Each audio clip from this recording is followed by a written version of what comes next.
Hello my dear family, ఈరోజు వీడియోలో మీకు పెళ్లిళ్ళలో వడ్డించే టమాటా ఉడుకూరగాయనైతే చూపిస్తూ ఉన్నానండి. పరక్కా కొలతల్లో చూడాలి అనుకుంటే లాంగ్ వీడియో పోస్ట్ చేస్తాను, త్వరలోనే తప్పకుండా చూసేయండి. ముందైతే కొంచెం మందంగా వడ్డే బాణల్లో నూనెను వేసుకొని ఆవాలు, జీలకర్ర, మినపప్పు, శనగపప్పు, ఇంగువ వేశాను. ఇందులోకి శనగపప్పు కొంచెం ఎక్కువగా వేసుకుంటే కర్రీకి చాలా బాగుంటుందండి. ముందే ఈ విధంగా టమాటా ముక్కలను అయితే చిన్న చిన్న ముక్కలుగా కట్ చేసి పెట్టుకున్నాను. ఇవన్నీ కూడా సన్న మంట పైన కొంచెం వేగిన తర్వాత టమాటా ముక్కల్ని కూడా వేసుకొని ఉప్పు వేసుకున్నాను. అంటే ఈ టమాటా ముక్కలకి కావాల్సిన ఉప్పు మాత్రమే వేసుకున్నాను. తర్వాత చింతపండును కూడా దాంట్లోకే వేసి మధ్యలో ఉంచేసి కవర్ చేస్తే ఈ నీళ్ళంతా కూడా పీల్చేసుకొని మనకు చింతపండు అనేది బాగా మగ్గుతుందండి. మధ్య మధ్యలో మూతను తీస్తూ టమాటా తొక్క ఊడేంత వరకు కూడా మగ్గించుకోవాలి. తర్వాత దీంట్లో మనము పసుపు, మన రుచికి సరిపడినంత కారము, ఆవపిండి వేసుకోవాలండి.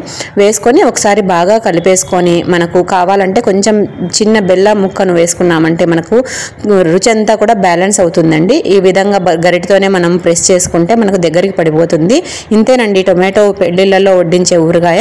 వీడియో నచ్చితే లైక్ చేసి షేర్ చేయండి.